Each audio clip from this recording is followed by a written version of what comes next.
Assalomu alaykum hurmatli yurtboshimiz Shavkat Miromonovich Mirziyoyev. Men Surxondaryo viloyat Denov tumanida yashovchi fuqarangiz Donoyeva Diloram. Ushbu video murojaatimni majbur bo'lganimdan sizga yo'llayapman. Men boshi bir tupik ko'chada 91-yildan buyon turaman.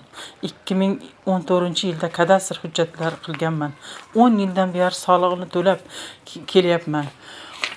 Qo'shnim 2022-yili agarotini adog'idan o'g'liga uy-joy qilib berdi va men solig'ini to'lab daraxtlar 14 ta mevali daraxtlar manzarali qilib obod qilib qo'ygan joyimni ko'cha qilib ochib berasan deb prokuratura xodimlari kadastr agentligi bosim o'tkazayapti. Lekin arxitektura boshi berk, topik deb bergan hujjat qilib bergan.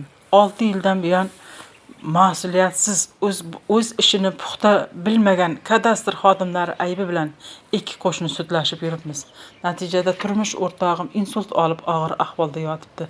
Rahbarlar qo'shningiz yozuvchi ekan deb faqat bizni bezovta qiladi. Tinchligimiz yo'q.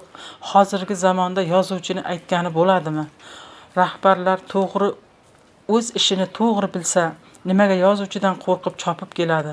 Axir hurmatli prezidentim jon kuydirib, atrof muhitni asrash va yashil iqtisodiyot yili deb e'lon qilgansiz-ku. Shuncha yillik daraxtlarni obod qilgan joyimni, daraxtlarni olib boshib bir topik ko'chani ochib berishga majburmanmi? Hurmatli prezidentim, o'zingiz yordam bering. Hech kim menga yordam bermayapti.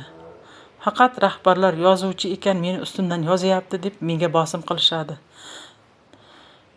Sizga oldindan 1000 marta rahmat. Sog' bo'ling.